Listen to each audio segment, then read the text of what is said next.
Tom, how are you, sir? Benny. You're Cash's bodyguard, dude. Good for you. Oh man, he had 3 sitting right behind him there. That Really? was not noticed by the media. The media didn't comment on it. I thought it was unusual to have 3 guys, at least 3 that I could see, not standing off to the side or in the back, but front and center, right behind him. So he must be under significant pressure and threat because of his because it's all about Trump in the end, isn't it? Yeah. Yeah. I mean, well, listen, if they can blow off a piece of Trump's ear, right? Like and you already heard, was it a man with a Molotov cocktail? I don't think we've even covered it on the show yet. There's been so much that news. came in the other day. Yeah, bro, with a Molotov cocktail. There was that guy with the machetes that were coming in to kill Trump. Like, these people are getting caught at the Capitol building. Ladies and gentlemen, listen to this. There have been multiple left-wing terrorists with deadly weapons that have been nabbed at the Capitol that are coming in to try and kill Trump appointees or nominees. And so it's a dangerous time. Oh yeah, and Hakeem Jeffries, I'm sure you saw minutes ago, called for Democrats to take to the streets. We have the clip, if you don't mind. How about we pop it up, if you don't mind, Tom? We have the clip. Hakeem Jeffries saying, "Yeah, it's time for us to take to the street and for us to." Oh, the producers are grabbing it right now. Okay, so, it's only 10 seconds. Let's do it. Okay, Hakeem Jeffries saying, "Yeah, this is the head. This is like arguably the most powerful Democrat in all of Washington D.C. right now, saying it's time for all Democrats to march in the streets, to burn cities down." Once again, out of anger for Donald Trump. Here we go. We are going to fight it legislatively. We are going to fight it in the courts. And we're going to fight it in the streets. Dude, these people are like, I mean, they're like a fifth column. They're like it's like paramilitary. It's like they know the orders that are being given right now. Although I will say the Trump Justice Department doesn't seem to be effing around, Tom. So no, and we're reminded violence is the core left-wing value. It's violence, anti-Semitism, hatred for America. And we're kind of seeing that all. And, I was there in the Patel hearings yesterday, and it's clear, first of all, the hearings are a waste. I mean, if there's anything we should learn from this confirmation process is the Senate confirmation hearings are a vehicle to abuse good Americans and conservatives and smear them, and essentially just use the power of the Senate to abuse people for having speech that is at odds with the DC establishment. And I think there's no reason to have these confirmation hearings the way they've been developed. Yeah. And Senator Thune, if he's looking at the long game, should be curtailing these confirmation hearings in terms of their length and, and their reach to ensure that good Americans don't apply for key positions or put themselves out there for key positions. And, thankfully we got these brave hearts like Kash Patel and Tulsi Gabbard and Pam Bondi and the rest who are very Trumpian in their approach. That's not the typical Republican way. And, what I saw yesterday and what was going on in Tulsi's hearings is that, the left is desperately afraid of anyone who's going to ask the right questions about their corruption. And people like Patel especially are threatening to them because he knows what they did. He knows what they did, and he knows what needs to be done to ensure it doesn't happen again. And I hope he takes those actions. We live in obviously we started on a bit of a dark note. There have been multiple, what you have to assume, assassination attempts on not just the president, but also on his nominees and appointees.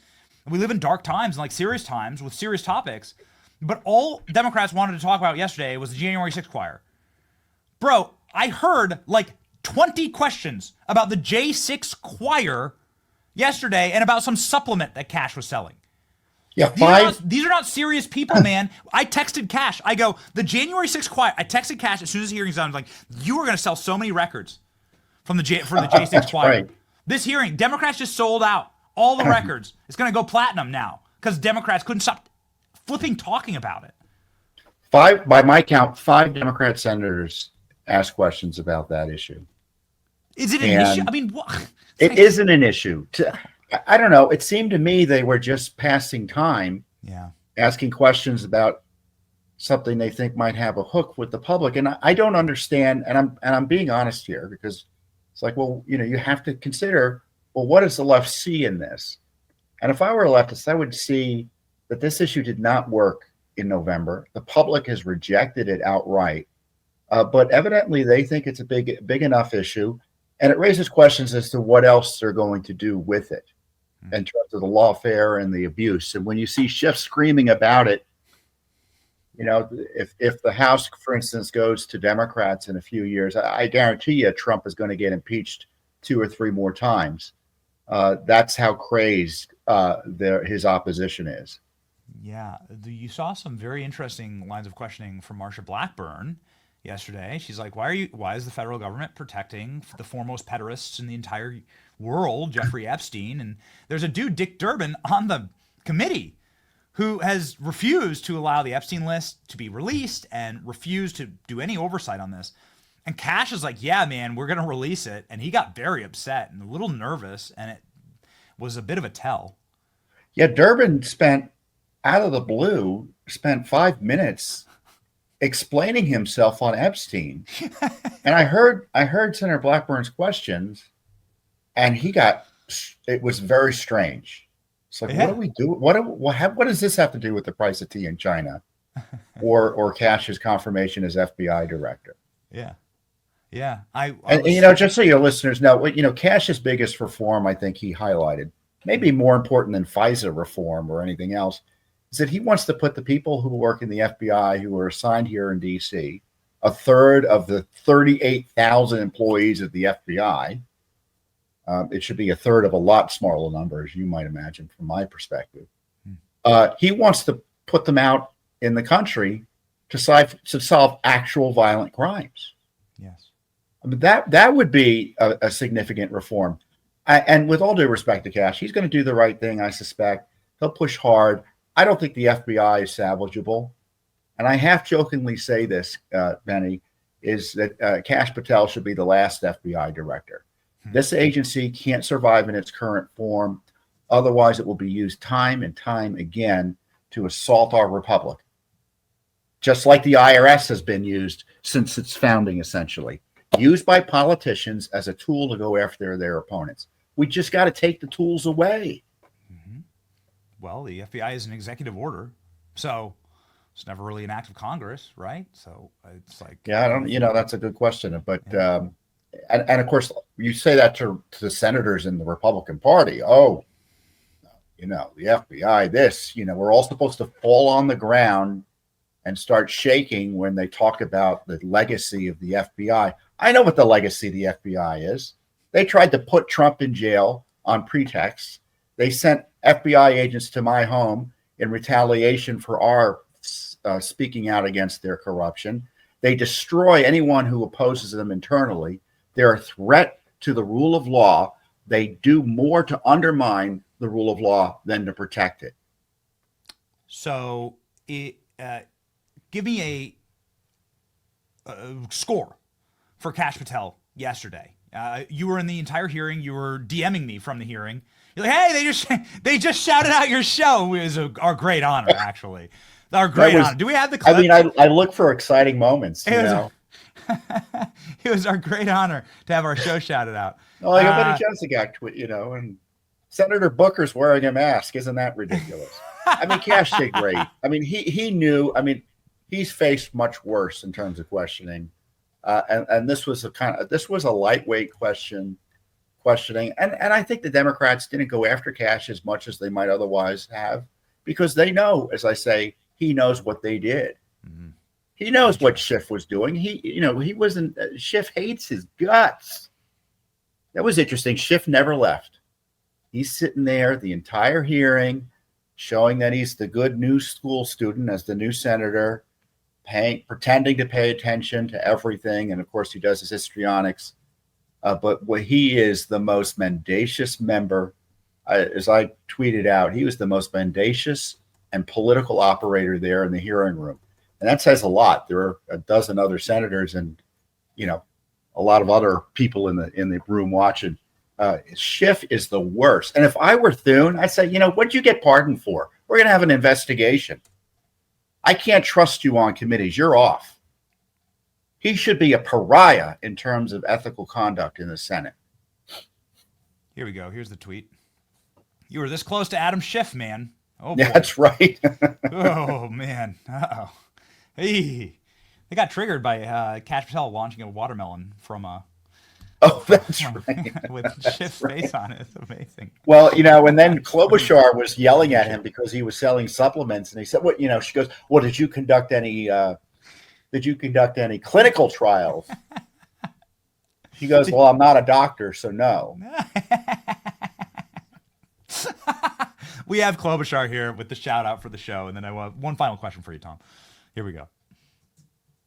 Also said you would put the entire fake news mafia press corps on your list. Is that correct? Is that what you said? I don't have that in front of me. Danny Johnson's podcast 82123. You have said that the FBI, including today... It is our great honor. It is our great honor to trigger your unhinged, psychotic cat lady meltdown. Reach for your box of wine and your comb to eat your salad with, and whatever other abuses you will visit upon your poor, sad staff. I pray for them. They were asking him about his enemies list. I don't know what the enemies list he's talking about. It was probably a list of deep state actors. I can guarantee you it's too short. Yeah. Well, okay. So 10. Would you say 10 out of 10 for Kash Patel yesterday? Oh, sure. Yeah. Yeah. Durbin started off with the questioning, and I thought, oh well, this is over already. They don't have anything. Yeah, because they was like, you're a racist and white supremacist. Yeah, I mean, the interesting thing about being in the room, the TV helps focus on the drama, right? Yeah. But when you're in the room, you see it's all an act. Yeah.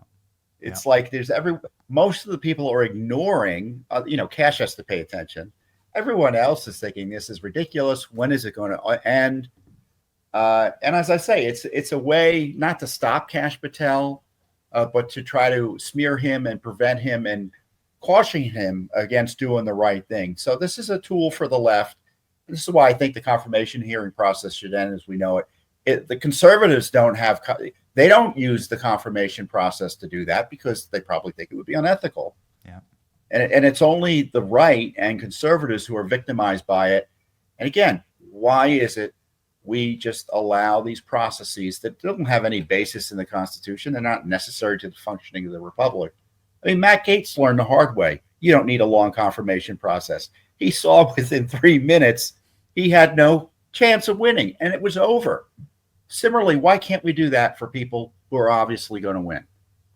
So final question for you, Tom, here. Will Kash Patel be confirmed based on all of the available evidence that you saw yesterday in your conversation with senators? What do you want his first act to be as FBI director? I think he will be confirmed. I think all of his key cabinet officials will be confirmed. I think that the opposition was always overstated by the anti-Trump media and their allies. What Kash Patel should do is tell the president, this FBI was so corrupted, I don't even think that we can be trusted to internally check ourselves here. Recommend Pam Bondi as well. Ask the president to appoint special counsels from outside the agencies to do a shakedown, a rundown of what went on in the FBI. Refer, in the least, the findings for criminal proceedings as required. To the degree appropriate, initiate grand jury proceedings outside the power and control of the FBI. I'm not sure how that might work, but I love Kash Patel. I think he'll do what he can.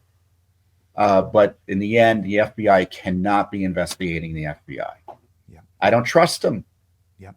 There are too many James Comeys there for Kash to even be able to do it. Yep. Yeah, that's exactly right. Do a criminal investigation on myself. We found nothing. Guess what? It's just us with the fire hose on the top of the AGR building in Butler, making sure that all the evidence gets sprayed off, cremating the body as quickly as possible. It's so evil, dude. It's so evil. I'm really looking forward to this era of transparency. Yeah. Mike Davis might get a job yet. The Viceroy. He just has to grow out that mustache, right? Get his fancy hat. That's right. You have been the OG, ladies and gentlemen. You got to follow him. If you don't follow Tom Fitton, I don't know what's wrong with you. 3 million people follow Tom Oh, Fitton. I'm just literally a few thousand from 3 million. So everyone watching needs to start Do it following, right get now. me over the Bro, we're going to 3 do it right million now. mark. We're going to do it right now. The man who has Kash's back, the man who has been providing incredible oversight for us for decades in Washington, D.C., and may have his golden moment yet and get what he actually wants, which is the destruction of the deep state. Hey, The great Tom Fitton. Hey, wait, Benny. Yeah. Congratulations on the new one. Hey, man. That's right. Our golden boy. God bless you. That's God bless. Another gift from God, huh? That's exactly right. On Inauguration Day, no less. So. Oh, wow. Our cup overfloweth. Wait, so is his middle name Donald? Wait, I actually told Don and Eric that if we had twins, I'll name them Don and Eric. No, it's not. It's not Donald. Named after his great grandfather. Oh, wonderful, wonderful. Good, well, congratulations. I mean, family that was Edward. The most important thing that happened in your year thus far, right? That's a matter of fact. That's right. Well, congratulations to you and your wife. Thank you, Tom. We're both fighting to make sure that those kids can grow up in a functioning country, in a functioning Western civilization. So, thank you, Tom. Godspeed.